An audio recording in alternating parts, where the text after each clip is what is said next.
नमस्कार, बहुत स्वागत है आपका। आप देख रहे हैं यूपी मांगे उत्तर और मैं हूं आपके साथ मृदुल शर्मा। कई जतन करने के बाद आखिरकार यूपी पुलिस डॉन मुख्तार को लेने के लिए पंजाब रवाना हो गई है और कल तक उत्तर प्रदेश के बांदा जेल में डॉन को शिफ्ट भी कर दिया जाएगा। लेकिन इस पर भी सियासी वार पलटवार का दौर खत्म नहीं हुआ है। उत्तर प्रदेश सरकार में मंत्री पंजाब सरकार पर मुख्तार को दामाद बनाने का आरोप लगा रहे हैं, तो पंजाब सरकार के मंत्री ने यूपी की जेलों की सुरक्षा पर सवालिया निशान लगा दिया। इधर एम्बुलेंस मामले में कई अनसुलझे सवाल हैं, जिसके जवाब के लिए पूर्व डीजीपी ने सीबीआई जांच की मांग कर दी है। इधर उत्तर प्रदेश में मुख्तार की क्राइम कुंडली खुल चुकी है। अब इंतजार सिर्फ और सिर्फ डॉन मुख्तार का है। इस बीच सवाल यही कि जो भी मामले हैं उस पर कब और कितनी तेजी से कार्रवाई की जाएगी। चर्चा करेंगे इस पर। खास पैनल हमारे साथ जुड़ेगा, उससे पहले आपको रिपोर्ट दिखाते हैं।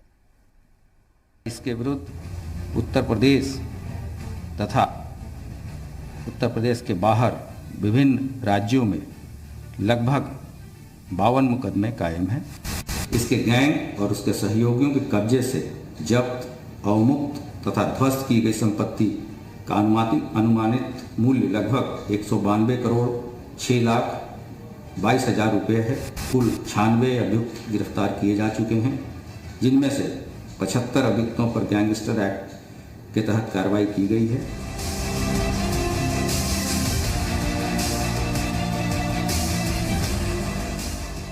यूपी के डीजीपी लॉ एंड ऑर्डर जो बता रहे हैं वो मुख्तार की क्राइम कुंडली का एक हिस्सा भरे हैं।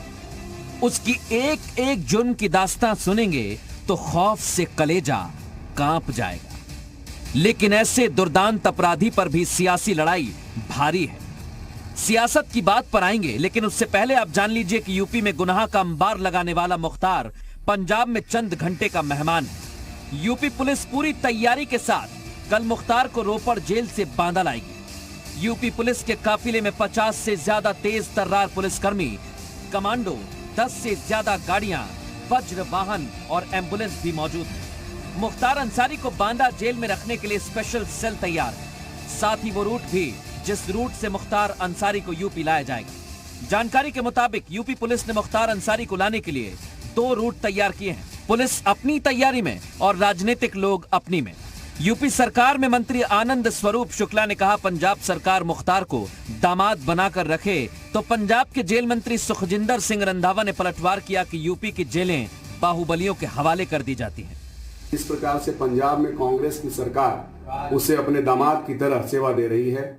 और इसके पहले उत्तर प्रदेश में जो सरकार रही है, 2005 में जब हमारे विधायक स्वर्गीय कृष्णानंद राय की हत्या की गई, उस समय की पूरी सरकार का पूरा समर्थन था मुख्तार अंसारी को। मेरे को सर्टिफिकेट यूपी गवर्नमेंट से जहाँ किसी और से सर्टिफिकेट लेने की जरूरत नहीं है। मेरे अगेंस्ट, मेरे डिपार्टमेंट के अगेंस्ट हाई कोर्ट में भी उन्होंने रेड डाली है गैंगस्टर्स ने कि हमें वो ट्रीटमेंट नहीं मिलता जो हमें चाहिए। तो इसलिए वो तो उनका जो कोर्ट में केस है वहाँ ही मिल जाएगा आपको कि उनको वीआईपी ट्रीटमेंट मिलता है कि दूसरे कैदियों जैसा ही ट्रीटमेंट मिलता है। जो जेल में है उनको वैसे ही ट्रीटमेंट मिलेगा। जो गैंगस्टर हैं उनके लिए हाई सिक्योरिटी जोन अकेले पंजाब में नहीं है, ये यूपी में भी हैं। उधर बीजेपी के राज्यसभा सांसद और यूपी के पूर्व डीजीपी ब्रजलाल ने एक बार फिर एम्बुलेंस मामले पर पंजाब सरकार को घेरा और मामले की सीबीआई जांच कराने की मांग की, तो पंजाब के जेल मंत्री ने उन्हें इलाज कराने की सलाह दे दी। वो जो एम्बुलेंस लावारिस हालत में मिली, इतनी गंदी हालत में है कि लगता है वहाँ मकड़ी के जाले और जो मरीज की सीट होती है वो सब पड़ा हुआ है और इंजन और चैसिस नंबर मिटा दिया गया है। इसका मतलब ये हुआ मुख्तार जिस शाही सवारी से चल रहा था वो नहीं मिली है और उसकी जगह ये दूसरी एक कबाड़ गाड़ी खड़ी कर दी गई है। और ये तब तक संभव नहीं है जब तक पंजाब पुलिस का सहयोग ना हो। वो डीजीपी जो हैं उनको मेरे ख्याल दिमागी तवाज़ुन उनका नहीं है, खराब हो गया है। क्योंकि जब सांसद बीजेपी के बन गए तो उनके वो बोलने वाले, मैं नाम नहीं लेता, क्या बन गए हैं वो बीजेपी के, उनको ये देखना चाहिए कि उनकी गवर्नमेंट ने क्यों एक एम्बुलेंस उनकी गवर्नमेंट की है वो वहाँ का देखे, हमारा उसके साथ कोई काम नहीं है। जाहिर है कि 2 सरकारों के बीच एक माफिया पर ठनी हुई है। इन्हीं आरोप प्रत्यारोपों के बीच कल मुख्तार यूपी लाया जाएगा। तो सवाल ये कि मुख्तार के यूपी आने से फर्क क्या पड़ेगा? क्या विचाराधीन मामलों में तेजी आएगी? क्या मुख्तार को उसके किए की सजा जल्द सुनाई जाएगी, या फिर सियासी नफा नुकसान के लिए बयानबाजी का खेल चलता रहेगा? ब्यूरो रिपोर्ट, जी मीडिया। सवाल बहुत सारे हैं, सीधे मेहमानों का रुख करेंगे। हरीश श्रीवास्तव हमारे साथ जुड़ गए, भारतीय जनता पार्टी का पक्ष रखेंगे। अभिषेक वाजपेयी हमारे साथ जुड़ गए, कांग्रेस का पक्ष रखने के लिए मौजूद हैं। और वेद भूषण जी हमारे साथ जुड़े हुए हैं, पूर्व एसीपी हैं, दिल्ली से लाइव जुड़े हुए हैं। आप तीनों का बहुत स्वागत है। आपकी जो प्रतिक्रियाएं हैं एक एक करके हम लेते हैं। सबसे पहले मैं वेद भूषण जी आपके पास आ रहा हूं, क्योंकि जो रूल्स हैं यानी जो नियम है उसको हम पहले समझ लेते हैं। अभी रोपड़ जेल के लिए पुलिस रवाना हो गई है। जेल के जो नियम होते हैं उसके मुताबिक 6 बजे के बाद हैंडओवर नहीं किया जाता है। संभवतः यह कहा जा रहा है कि कल मुख्तार बांदा शिफ्ट कर दिया जाएगा। क्या नियम कहते हैं, विस्तार से समझाइए सर। देखिए, जेल मैनुअल के अंदर बिल्कुल क्लियर लिखा हुआ है कि सनसेट के बाद में क्रिमिनल्स का ट्रांसपोर्टेशन नहीं हो सकता। पर जिस तरह से माननीय सुप्रीम कोर्ट को इस मामले के अंदर इंटरवीन करना पड़ा, ये सारा मामला पंजाब सरकार के लिए बहुत सस्पिशन का मामला बनता है और उनके लिए बड़े एक दाग लगा पंजाब सरकार के ऊपर। ये जो केस पंजाब के अंदर दर्ज किया गया था, बड़ा सस्पिशियस केस था। जो उसके आधार और जिस तरह से वो केस को चलाया गया और यूपी पुलिस से उसको ट्रांसपोर्ट कराकर पंजाब लाया गया, केवल एक फेथ के ऊपर उसका ट्रांसफर किया गया। पर जिस तरह से पंजाब सरकार ने राजनीतिक कारणों से, मैं एक रिटायर्ड पुलिस अधिकारी हूं, पर राजनीतिक कारणों से जिस तरह से इसका राजनीतिकरण करा गया, उस क्रिमिनल का ट्रायल यूपी में चल रहा था। सरकार ने ये अच्छे विश्वास के अंदर उसको ट्रांसफर किया कि शायद जो ट्रायल पंजाब के अंदर हो रहा है उसके बाद यूपी के अंदर भी उसका ट्रायल होता रहेगा। परंतु नियत पर सवाल हुए, इसलिए माननीय सुप्रीम कोर्ट को इंटरवीन करना पड़ा। उनको कहना पड़ा कि यस, यूपी में इसका ट्रायल होना जरूरी है, क्योंकि वहां जो लंबित केसेस हैं उनकी जो नेचर ऑफ ऑफेंस है, उनका जो सीरियसनेस है वो ज्यादा है, उनमें पनिशमेंट का क्वांटम ऑफ पनिशमेंट ज्यादा है। इसलिए माननीय सुप्रीम कोर्ट को आदेश करने पड़े। ये दोबारा एक बहुत बड़ा एक दाग है पंजाब सरकार के ऊपर। और जो अभी आपने जिक्र किया एम्बुलेंस का, जिस तरह से ये एम्बुलेंस प्रोवाइड की जा रही थी, जो अपने आप में बहुत बड़ा एक सस्पिशन क्रिएट करती है सरकार के लिए। इतनी बड़ी सरकार पंजाब गवर्नमेंट के लिए सस्पिशन क्रिएट करती है कि क्या पंजाब सरकार इतनी कमजोर थी, क्या पंजाब सरकार का इंटेलिजेंस फेल हो चुका था कि जिस तरह की ट्रांसपोर्टेशन एम्बुलेंस जो यूपी के एक किसी पर्टिकुलर एड्रेस पर ली गई थी, क्यों ली गई थी?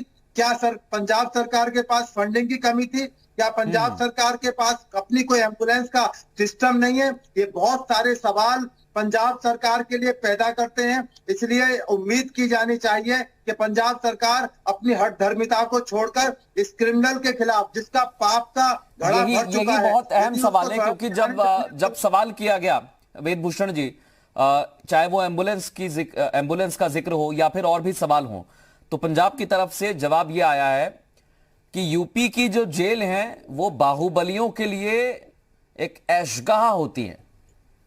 हरीश जी, मैं आपके पास आ रहा हूं। आधार नहीं बन सकता, ये कोई आधार नहीं बन सकता। बॉम्बे से जो बॉम्बे ट्रायल के लिए जो लंदन से क्रिमिनल लाए जाने, यदि वो भी ये क्लेम करें कि हिंदुस्तान जो जेल है उनके लिए माकूल नहीं है, वो एयर कंडीशन चाहिए, उनको माहौल चाहिए। विजय माल्या के लिए आपको याद होगा मुंबई के आर्थर जेल के अंदर तमाम तरह के इंतजाम किए गए थे। अब आप थोड़ा कोर्ट पर तो विश्वास करेंगे। माननीय सुप्रीम कोर्ट ने इसमें आदेश किया है। मैं वही कह रहा हूं कि at the end of the day, यानी जब हम अंत में देखते हैं तो हमें विश्वास करना पड़ता है न्यायालय पर, उसको एक फैसला देना पड़ता है, और उस वजह से ही मुख्तार अंसारी को यूपी आना पड़ता है। मैं हरीश जी से भी यही सवाल करना चाहूंगा। हरीश जी, पंजाब सरकार के मंत्री कह रहे हैं कि उत्तर प्रदेश में जी बाहुबलियों के हवाले जेल कर दी। कौन करता है सर ये बाहुबलियों के हवाले? क्या जेल में ऐसी सुविधा दी जाती है उन्हें?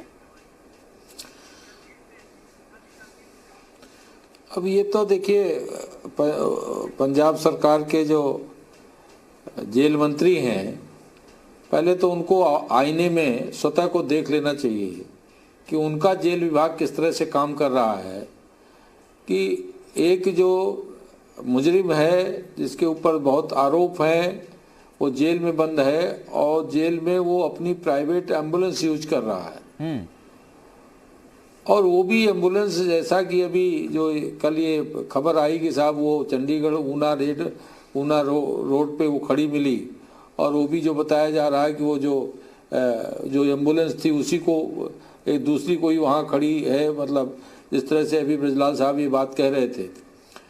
तो ये बात पूरे पंजाब सरकार की जो कानून व्यवस्था है, जो वहाँ की संवैधानिक स्थिति है, उसको पूरी तरह से उसका कलई खोल देती है कि पंजाब सरकार की फंक्शनिंग क्या है।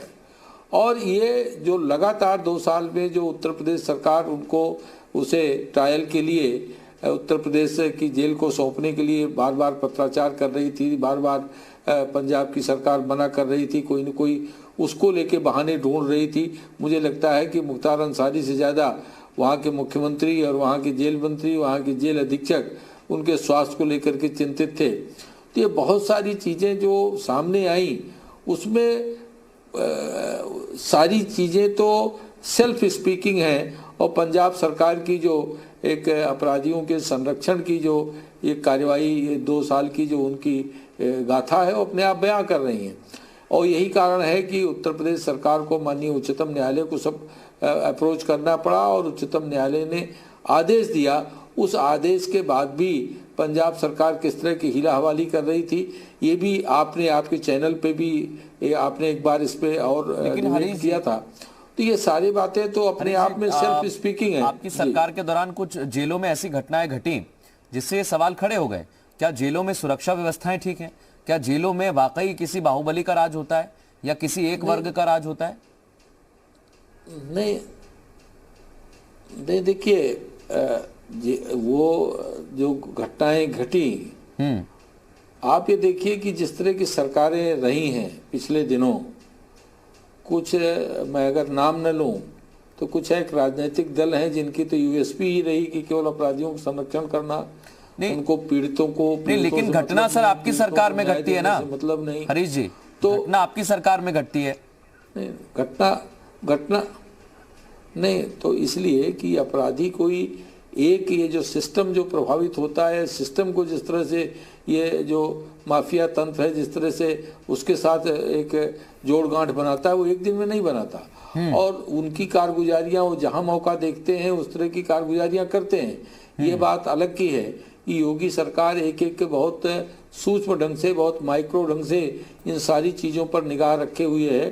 और जहां भी इस तरह की कोई बात आती है सामने, वो त्वरित कड़ी से कड़ी कार्रवाई योगी सरकार सुनिश्चित करती है। ठीक है, मैं अभिषेक वाजपेयी जी का जिक्र कर रहा हूं, रुख कर रहा हूं, क्योंकि अभिषेक जी, हरीश जी ने बहुत सी बातों का जिक्र किया और कहा कि दामाद तो आपने बना के रखा हुआ था, यानी कि पंजाब की कांग्रेस सरकार ने दामाद बना के रखा हुआ था, और आप ऐशगा बता रहे हैं उत्तर प्रदेश की जेलों को। देखिए मृदुल जी, उत्तर प्रदेश की सरकार को रूल्स और लॉ पर यकीन है ही नहीं। मैं हरिश्चंद्र जी से पूछना चाहूंगा, साथ में वेदभूषण जी से भी पूछना चाहूंगा कि 267 क्लॉज 3 के नियम के अनुसार जो गंभीर धाराओं में किसी भी अपराधी का दूसरे स्टेट में ट्रांसफर हो नहीं सकता है, उसके लिए फिर सुप्रीम कोर्ट है, उसके लिए बाकायदा काफी सारे प्रोसेस हैं। तो कैसे ट्रांसफर कर दिया गया?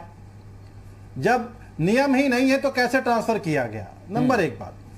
नंबर दूसरी चीज, अभी आप देखिए कि बताना पड़ेगा ये इनको कि वो कौन सी गाड़ी थी जिससे वो विधानसभा आता था, और 2 साल की आप बात कर रहे हैं, कितने साल से यहाँ पे वो अपराधी था और कितने मुकदमों में यहाँ पे सजा हुई उसको, ये इनको बताना चाहिए। साथ में ये भी बताना चाहिए कि कृष्णानंद राय जी की हत्या के बाद उसकी पैरवी क्यों नहीं की गई, आखिर सीबीआई कोर्ट से कैसे वो बरी हो गया, उसके बाद वापस से क्यों नहीं उसके लिए याचना डालनी पड़ी उसको।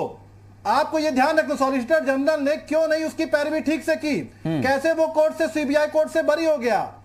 देखिए, हरीश जी तो बता रहे हैं ना, पुरानी सरकारों में संरक्षण मिला। 4 उंगली आपकी तरफ। अभिषेक वाजपेयी जी, हरीश जी ने यही तो कहा कि पुरानी सरकारों में संरक्षण मिला। संरक्षण ये इनकी, और वो तो पंजाब सरकार का भी कह रहे हैं कि वो भी संरक्षण दे रही है। इसके पहले भारतीय जनता पार्टी को इसके पहले भारतीय जनता पार्टी और बाकी लोगों ने इसको फलाया फुलाया है, उसके बाद आज ये हसर सामने आ गया। और पंजाब में क्या हुआ अभिषेक जी?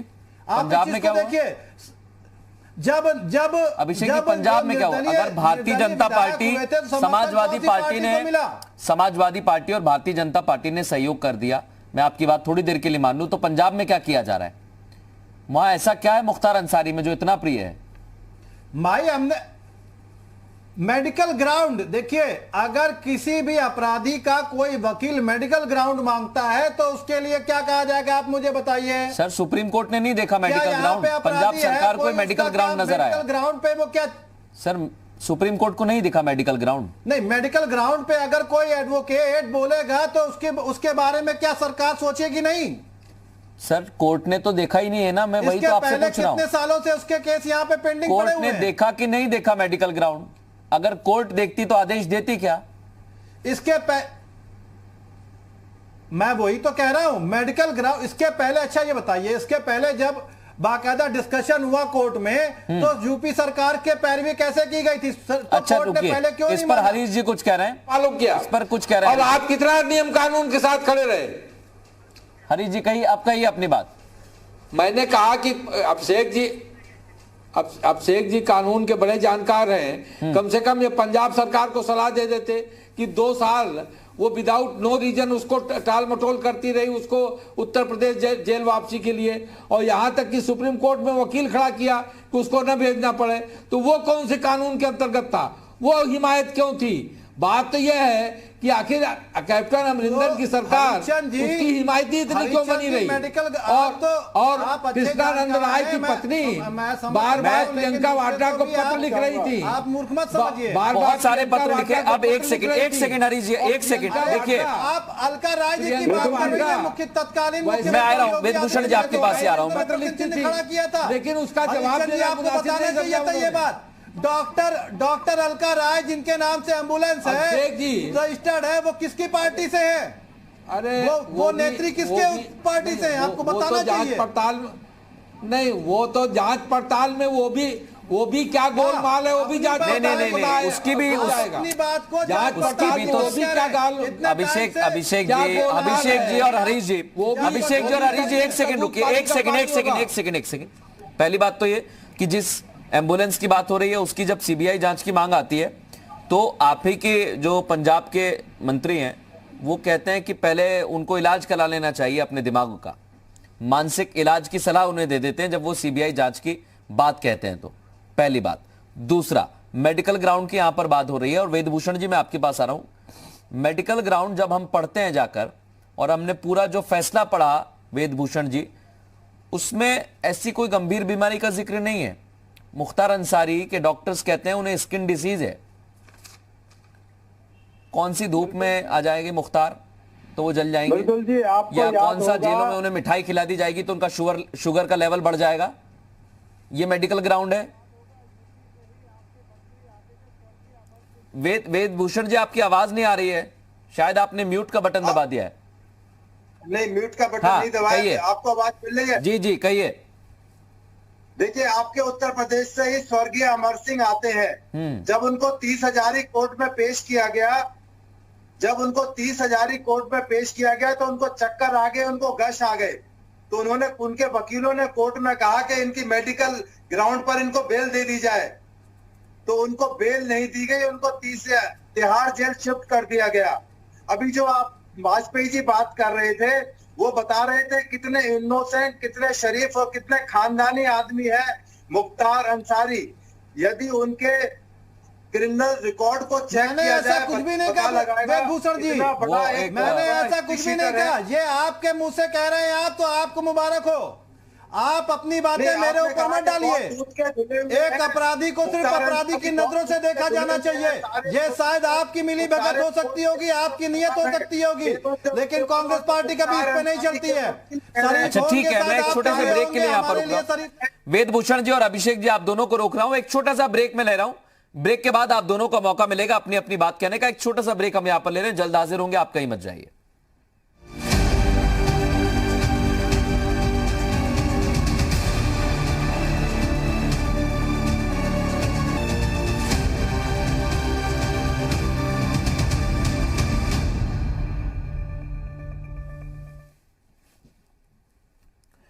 ब्रेक के बाद आपका स्वागत है। खास मेहमान लगातार हमारे साथ बने हुए हैं। जेल मैनुअल को लेकर जो रूल हैं वो हमने समझे, लेकिन एक बात अभिषेक जी, यहां पर आप ब्रेक से पहले कह रहे थे कि आपने ऐसा कुछ नहीं कहा। हालांकि वेद भूषण जी ये कहने की कोशिश कर रहे हैं कि मुख्तार कोई दूध का धुला नहीं है। बहुत सारे ऐसे केसेस उस पर दर्ज हैं जिनमें कार्रवाई की जा सकती है, और उत्तर प्रदेश में कितने मामले दर्ज हैं आज क्राइम कुंडली एडीजी लॉ एंड ऑर्डर ने सामने रख दी है। अभिषेक जी, क्या आपको लगता है कि ये मामले बहुत गंभीर हैं, अभी नहीं पहले ही आ जाना चाहिए था मुख्तार को? नहीं, बिल्कुल ठीक बात है। जितने भी, इसीलिए मैंने सबसे पहले जिक्र किया, आपको ध्यान होगा मृदुल जी, कि 267 क्लास 3 में बाकायदा नियम है कि जो भी गंभीर धाराओं में है तो दूसरे जगह पे आप स्थानांतरण नहीं कर सकते हैं। और एक अपराधी होता है, उसकी कोई जाति धर्म नहीं होती है। सबसे बड़ी बात यह होती है, अपराधी को अपराधी की नजरों से आप देखिए। इतने सालों से वो जेल में बंद था, उसकी पैरवी कौन कर रहा था? समर्थन किसकी सरकार ने लिया? भाई आप देखिए, भारतीय जनता पार्टी की सरकार ने समर्थन लिया। मुलायम सिंह यादव जी थे, उसके बाद फिर बहन कुमारी मायावती जी थी, फिर अखिलेश यादव की सरकार बनी। और सबसे बड़ी बात कि उनके ही अपने परिवार के लोग और उनके करीबियों के असलहे कैसे रिन्यूअल कर दिए गए। उसके लाइसेंस को रद्द करने चाहिए थे आपको। कैसे असलहों के लाइसेंस रिन्यूअल होते रहे? ये किसकी सरकार में रहा? ये योगी जी के ये 2 सालों में ही तो रिन्यूअल किया गया। इन सब चीजों को गंभीरता से देखना पड़ेगा। अब ये तो आम चर्चाएं हो जाएंगी। आप देखिए कि अब आप ध्यान में रखिए कि पंचायत चुनाव आ चुके हैं। मैं आपकी बात मान लेता हूं, ये अभी की सरकार में हुआ। एक सेकंड हरीश जी, एक सेकंड हरीश जी, सिर्फ एक second. Sir Harish ji please, मैं आ रहा हूं आपके पास, मैं आपको समय दूंगा पूरा। अभिषेक जी, मेरा एक सवाल है। मैं मान लेता हूं कि अभी की सरकार के दौरान ये सब हो रहा है, तो मुख्तार अंसारी एंड फैमिली को ऐसा क्यों लगता है कि उसकी सुरक्षा के साथ खिलवाड़ किया जा रहा है? उत्तर प्रदेश आने के दौरान ही उन्हें डर क्यों लगता है? क्यों वो राष्ट्रपति को पत्र लिखते हैं?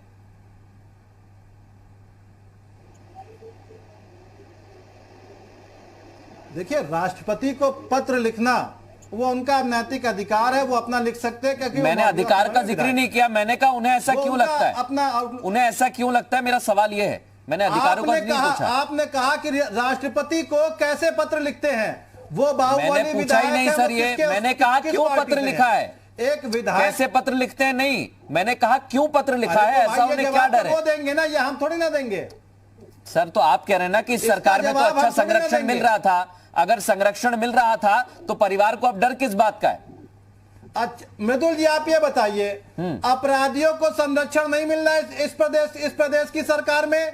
पोटा किसके ऊपर लगा हुआ है? यूपी कौन संरक्षण में है? कोका का विरोध क्यों किया फिर? बताइए ना, पोटा कब लगता है? यूपी कोका का विरोध क्यों किया फिर? किसने विरोध किया? क्यों सदन में हंगामा नहीं किया आपकी पार्टी ने?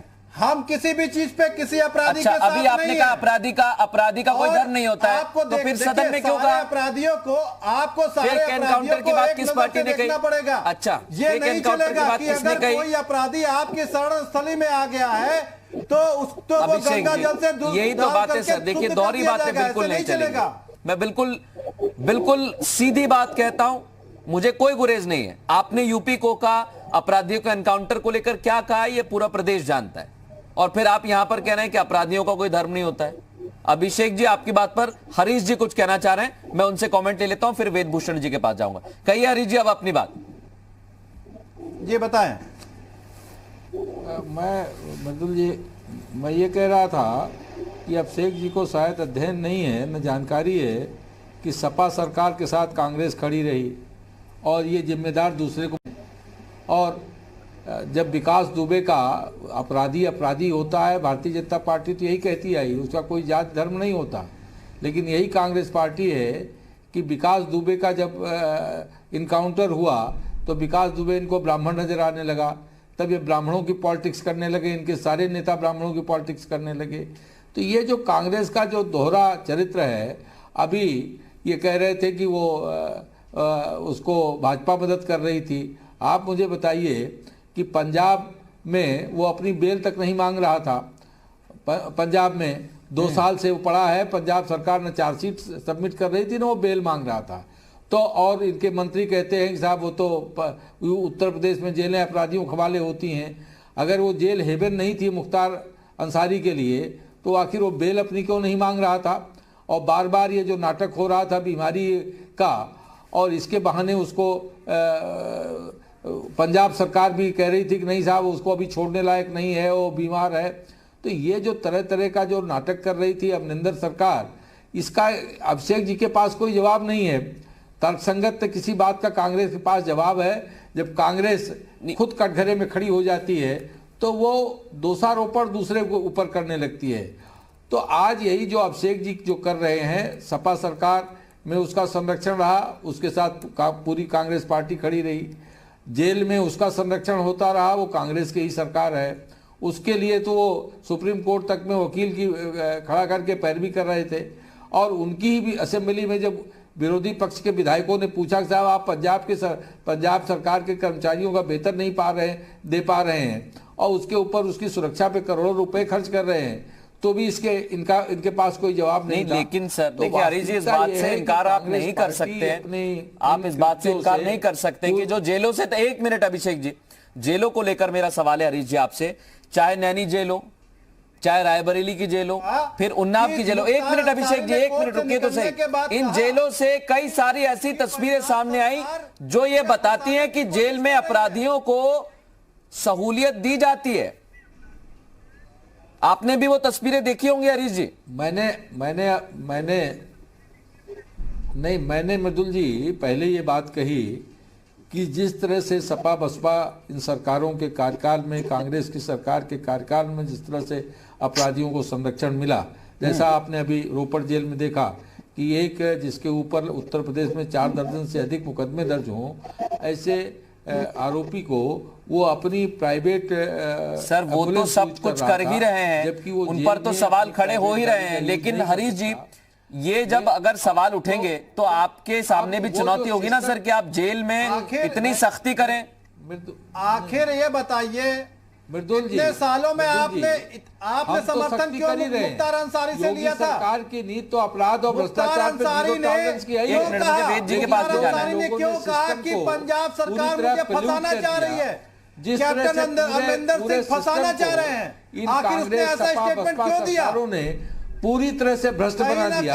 उसी का नतीजा है कि जो चुटपुट ये घटनाएं आपको देखने को मिलती हैं, वो उसका नतीजा है। योगी सरकार उसको दुरुस्त करने के लिए काम कर रही है और जहां भी कहीं कोई सजगता मिलती है उन अपराधियों के खिलाफ कार्रवाई करती है। ये आप कह सकते हैं, लेकिन इसे छुटपुट घटना नहीं मान सकते, इसे छुटपुट घटना नहीं मान सकते। मैं वेद भूषण जी के पास जा रहा हूँ क्योंकि आपकी लचर पैरवी के वजह से सीबीआई कोर्ट से वो बरी हो गया। नहीं सर, ये आप अभिषेक जी, सॉलिसिटर पैरवी किसने की है लचर वो सब जानते हैं। सीबीआई 50 बार पुलिस को जाना पड़ा, तब जाकर आपने हैंडओवर नहीं दिया, फिर कोर्ट का दरवाजा खटखटाना पड़ा। इतना कोई दूध का धुआं नहीं है जो बताने की कोशिश आप यहाँ पर कर रहे हैं। अच्छा होता कि आप अपने समझ सकता हूँ कि आप अपने, मेरी कोई मजबूरी नहीं है अभिषेक वाजपेयी, आपकी मजबूरी है। मुख्तार को बचाने के लिए कोर्ट गए थे आप, मेरी कोई मजबूरी नहीं है अभिषेक जी। अभिषेक जी, मेरी कोई मजबूरी नहीं है अभिषेक जी। आप पहले अपने अंदर झांकिए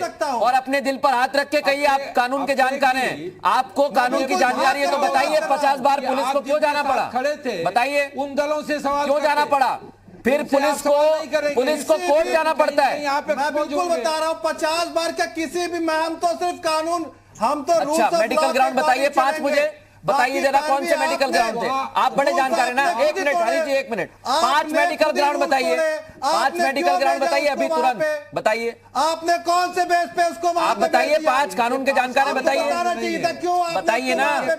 अरे बताइए ना, आप क्या हुआ? बहुत ज्यादा जानकार तो नहीं हूं ना, लेकिन आपको ये ध्यान रखना चाहिए। अरे मुझे तो सब ध्यान है, बताइए।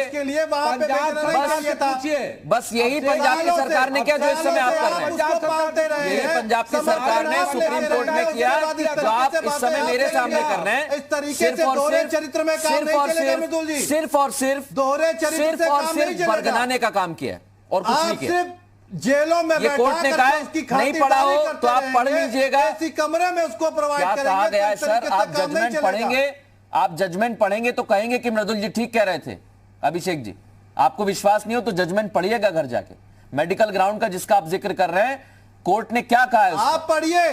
मैंने पढ़ा इसलिए आपको बता रहा हूं। क्या लिखा है जजमेंट में? आप मुझे बताइए क्या लिखा है। पढ़ लीजिए ना, इतना समय नहीं है कि आपको बताऊं हर चीज में। वेद भूषण जी, मैं आपके पास आ रहा हूं, बहुत महत्वपूर्ण मैं सवाल है। बिल्कुल पढ़ा हुआ हूं।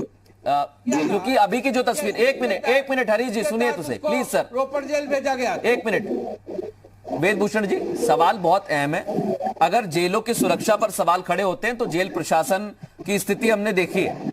इसी सरकार में 2019 में कई सारे ऐसी तस्वीरें सामने आई जो जेलों की सुरक्षा पर सवाल खड़े करती हैं। जेलों की ऐशगाह जो बाहुबलियों के लिए बना दिया जाता है, उसकी तस्वीर भी हमने देखी। क्या आपको लगता है कि अब जो स्थिति है वो बदल गई है या बदलनी चाहिए तुरंत? मृदुल जी, जेलों की जो अव्यवस्था या मिसमैनेजमेंट है उसका आधार क्रिमिनल को नहीं दिया जा सकता, उसका बेनिफिट क्रिमिनल को नहीं दिया जा सकता। वाजपेयी जी अभी सेक्शन 267 का जिक्र कर रहे थे। यदि यूपी सरकार भी यदि इस तरह चलने लगे और पंजाब को कह दे कि हम इस क्रिमिनल को आगे को पंजाब को हैंड ओवर नहीं करेंगे, तो ये क्या संघीय ढांचे पर एक आघात नहीं है? सुप्रीम कोर्ट ने एक आदेश पारित किया है कि इसको ट्रांसफर किया जाए। अब ये कोई आधार नहीं बना जा सकता कि जेलों के अंदर वहां बेनिफिट दिया जाता है, वहां मिसमैनेजमेंट है, वहां विकास एनकाउंटर पार्ट 2 हो जाएगा या रास्ते में उनकी हत्या कर दी जाएगी पुलिस द्वारा। ये कोई आधार नहीं हो सकता। विकास दुबे पार्ट 2 हमेशा अभिषेक जी एक सेकंड में कंप्लीट करने में पूरा समय दूंगा सर। कि कैसे कुख्यात अपराधियों को सहूलियत दी जाती है जेलों में उत्तर प्रदेश के, सम्मान करना चाहिए। ये किसी से छुपा हुआ नहीं है कि कैसे करना, सवाल पैदा करना। कौन से सम्मान की आप बात कर रहे हैं? हिंदुस्तान की कौन से सम्मान की आप बात कर रहे हैं? अभिषेक जी एक सेकंड। जेलों में अपराधियों की शरणस्थली बन गई है। पर ये कोई आधार नहीं हो सकता कि वहां पर पंजाब के अंदर बिल्कुल सेफ है और यूपी के अंदर आते ही विकास दुबे पार्ट 2 हो जाएगा। ये कोई ग्राउंड नहीं हो सकता इसका कि अब इसको यूपी पंजाब में रहने दिया जाए, महाराष्ट्र में भेज दिया जाए, वहां पर सुरक्षित रहेगा। जो अपराधी है इसके लिए बिल्कुल हम आपके साथ हैं। आप बिल्कुल कार्रवाई कीजिए, आप बिल्कुल कार्रवाई कीजिए, लेकिन एक जाति विशेष पे, एक जाति विशेष एक सेकंड अभिषेक जी, एक सेकंड वेदभूषण जी प्लीज सर। आप बोल रहे हो वेदभूषण मैंने तो हिंदू मुस्लिम का नाम ही नहीं लिया, तो आपके दिल के अंदर वेदभूषण जी वही मैं बात कह रहा हूँ। दिल के अंदर कोई बात है, हिंदू मुसलमान की बात नहीं हो रही। जैन मेलुअन और सुप्रीम कोर्ट के आदर्शों की बात हो रही है। इसमें हिंदू मुसलमान कहाँ से बीच में आ गए? बात नहीं करते हैं हम, कभी हिंदू मुसलमान पे बात नहीं करते। धर्म के नाम पे राजनीति का पेटेंट भारतीय जनता पार्टी ने रखा है, हमें पेटेंट कराने की जरूरत नहीं है। तो मुसलमान हिंदू कर रहे हैं। ठीक है वेदभूषण जी एक सेकंड का नाम ही नहीं लिया मैंने। नहीं बिल्कुल सर, आपने नाम नहीं लिया, लेकिन अभिषेक जी ने कहा कि एक धर्म विशेष के लिए, एक धर्म विशेष के लिए, एक जाति विशेष के लिए जिक्र किया। तो यहां तो अभिषेक जी आप ही ने कहा था कि किसी की जाति है, किसी का धर्म नहीं होता है, और मैं तो आपकी बात बिल्कुल मानता हूं सर कि अपराधी की कोई जाति नहीं होती। मैंने तो मृदुल जी अब भी कह रहा हूं, मैं तो वही बात कह रहा हूं कि कानून सबके लिए एक समान होता है। आप किसी एक व्यक्ति, आप किसी एक विशेष वर्ग को बचा नहीं सकते हैं। हरीश जी आपको सबको एक साथ देखना पड़ेगा। नहीं, किसी को बचाने का काम नहीं है। वही मैं कह रहा हूं कि अब अपराधियों के पीछे सपोर्ट देना सियासी पार्टियां छोड़ दे तो बहुत अच्छा होगा, बहुत अच्छा होगा। हरीश जी कहिए अपनी बात। देखिए अभिषेक जी के पास कई सवालों का बिल्कुल जवाब नहीं है। ठीक, वो ग्राउंड छोड़ के दूसरी जगह बात करते हैं। वो जेलों की बात कर रहे हैं, लेकिन रोपड़ जेल में क्या हो रहा था इसका वो बिल्कुल संज्ञान नहीं ले रहे। रोपड़ जेल में एक मुजरिम, एक आरोपी जो बंद है, वो कैसे अपनी प्राइवेट एम्बुलेंस का उपयोग कर रहा था, और क्यों रोपड़ की जेल और इनकी पंजाब की सरकार क्यों उसको बचाने के लिए इतनी बेसब्र थी और इतना लगातार उसके लिए टाल मटोल कर रही थी, उसको वापस भेजने के लिए, फिर कोर्ट में भी उसकी पैरवी के लिए अपना वकील कर रही थी। तो ये इसका जवाब तो इनको देना चाहिए कि आखिर क्या ऐसी उसके साथ आसनाई थी इनकी। और यहाँ तो आप कह रहे हैं कि साहब अपराधी अपराधी होता है, आप उसकी एक वर्ग विशेष की बात करने लगते हैं। अभी ये कह रहे थे कि अपराधी अपराधी होता, अब ये कहने लगे एक वर्ग विशेष। तो ये जो कांग्रेस का वो तरीका है कि वो वोट की ही दृष्टि से वो विकास दुबे को ब्राह्मण मान लिया और उसने जितनी ब्राह्मणों की हत्या की उसका इनको, उन पीड़ितों का इनको कोई चिंता नहीं। या यहाँ जो उत्तर प्रदेश में जो जिन जो मुकदमे हैं मुख्तार अंसारी पे, जो उनसे पीड़ित रहे, उनको न्याय मिले इसकी चिंता कांग्रेस को नहीं, ये पंजाब सरकार को नहीं, कांग्रेस नेतृत्व को नहीं। ये तो बस एक उसको स्किन डिजीज है इसलिए वो जेल से नहीं ट्रांसफ़र किया जा सकता। बार बार एफिडेविट दे रहे हैं, कोर्ट में भी एफिडेविट दे रहे हैं, कोर्ट में पैरवी कर रहे हैं। तो इसका तो अभिषेक वाजपेयी जी को जवाब देना चाहिए। और उत्तर प्रदेश में अगर कहीं जेलों में कहीं कोई कमी खामी है तो योगी सरकार उसको दुरुस्त कर लेगी, और जहाँ कमी खामी है वो गलत है, लेकिन उसको जरा सा भी उत्तर प्रदेश में किसी अपराधी के लेके कोई सॉफ्ट कॉर्नर नहीं है। और ये योगी सरकार की 4 साल की कार्यशैली में पूरी तरह से पुख्ता तौर पर प्रमाणित है। तो इसका चूंकि कांग्रेस, हरी जी एक सवाल यहाँ पर जरूर पूछना चाहता हूं, ये जो अपराधियों को संरक्षण देने की राजनीति। पूर्व डीजीपी ब्रजलाल बोल रहे हैं कि एम्बुलेंस मामले की सीबीआई जांच होनी चाहिए। अब सवाल ये भी है कि यहां से एम्बुलेंस कैसे गई और वहां पर पंजाब की सरकार ने कैसे दे दी, वो जिम्मेदारी तो पंजाब की सरकार से हम लगातार पूछ रहे हैं कि आपकी क्या जिम्मेदारी है, लेकिन उत्तर प्रदेश सरकार इस मामले में कोई जांच की तैयारी कर रही है? जांच चल रही है, उसमें नहीं कोई विशेष जांच की सर, जांच तो वैसे चल रही है, एफआईआर भी दर्ज हो गई है, वो तो मेरे पास जानकारी है। कोई विशेष जांच, क्योंकि उन्होंने सीबीआई जांच की मांग की, इसलिए पूछा मैंने आपसे। हाँ नहीं, उस पे सरकार उस पे एसआईटी गठित करके या आवश्यकता होगी उस पे माननीय मुख्यमंत्री जी या सरकार उस पे समझेगी तो उस पे सीबीआई जांच करने में कोई संकोच नहीं है, और सीबीआई जांच होनी ही चाहिए उसकी, क्योंकि वो भी मामला जिस तरह से इतना उलझा हुआ है कि वो जो जिसके नाम दर्ज है वो कुछ और बात कह रही हैं, जो उसमें पता दर्ज है वो फर्जी दर्ज है। तो कैसे कैसे ये सर, हमारी टीम ग्राउंड जीरो तक पहुंची थी, हरीश जी, अभिषेक जी और वेद जी, मैं आपको बताना चाहूंगा, चाहे वो बाराबंकी हो, मऊ हो, हर जगह हम पहुंचे और हमने तह तक जाने की कोशिश की, लेकिन हमारे हाथ भी कुछ नहीं लगा। हम जब भी जाते थे एक ऐसे मोड़ पर खड़े हो जाते थे जहां पर सारे रास्ते बंद हो जाते हैं, तो हम भी उसमें लगातार लगे हुए थे, लेकिन हमें सफलता नहीं मिली। वेदभूषण जी, मैं आपके पास आ रहा हूं, क्योंकि अब जो है टेक्निकल ग्राउंड खत्म हो चुके हैं, लेकिन एक टेक्निकल ग्राउंड बाकी है शायद, क्योंकि खबर यह है कि कल कोरोना की रिपोर्ट आएगी मुख्तार अंसारी की, तो क्या तबीयत एक बड़ी वजह हो सकती है या फिर कल मुख्तार आ जाएगा? आपको क्या लगता है? और कोई ग्राउंड तो नहीं बचे हालांकि नियम के मुताबिक?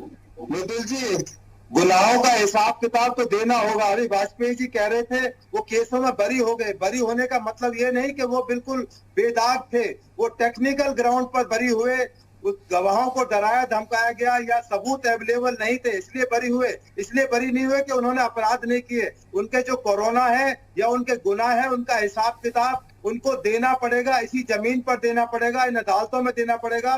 जो इन्होंने गवाह और तोड़े हैं, मरोड़े हैं, उनके मर्डर कराए, एक्सटॉर्शन किए हैं यूपी के अंदर, उनका हिसाब किताब आपके और हमारे सामने होगा। और ये आ रहा हूं, मैं आपको पूरा समय दूंगा। अभिषेक जी निश्चिंत रहिए, अब कहिए अपनी बात, एक एक करके कहिए, अच्छा लगता है, कहिए अपनी बात। देखिए वेदभूषण जी, मैंने ऐसा कहीं पे भी नहीं कहा, मैं आपको फिर से बता दूं, मैंने ऐसा कहीं पे भी नहीं कहा कि वो अपराधी को सिर्फ एक श्रेणी होती है कि अपराधी अपराधी होता है उसको, लेकिन ये कहीं पे भी मानक नहीं होने चाहिए कि एक विशेष वर्ग को बचाया जाए, चाहे वो सर अपराधी तो अपराधी है, फिर इसमें वर्ग कहां से आ गया? अभिषेक जी, आप ही वर्ग ले आते हैं, फिर अपराधी को अपराधी बताते हैं। मैं इसी वजह से कह रहा हूं, मैं इसी वजह से मृदुल जी कहना चाह रहा हूं, ये सबको ये जग जाए, उत्तर प्रदेश की कलई खुल चुकी है, उत्तर प्रदेश सरकार की कलई खुल चुकी है कि कौन से वर्ग को वो बचाना चाह रही है, उस कैटेगरी को आप ध्यान रखिए। बताइए किसको बचा रहे हैं, किसको फंसा रहे हैं? अच्छा मैं यही पूछता हूं आपसे। नहीं, मैं बिल्कुल साफ, उत्तर प्रदेश में कोई भी अपराधी जब भारतीय जनता पार्टी में आ जाता है तो वो गंगा जल डाल करके पवित्र कर दिया जाता है। लेकिन आपको ये ध्यान रखना पड़ेगा, चाहे गोंडा नरेश हो, मैं नाम नहीं लूंगा, गोंडा नरेश हो या प्रतापगढ़ नरेश हो या हरदोई नरेश हो, चाहे वो बलिया के भी नरेश हो, कहीं पे भी हो, उसको एक नजरों से आप देखिए।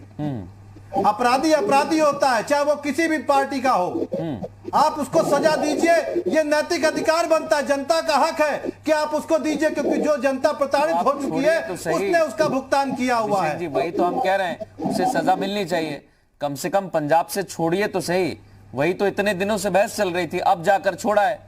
अरे हमने कहां रोक करके रखा हुआ है, हम तो खुद भी कह रहे हैं भाई मेडिकल ग्राउंड देखिए, बड़ी सिंपल सी बड़ी मृदुल जी, हम उसको क्यों रोकेंगे? हमारा क्या बेनिफिट है उसको रोकने से?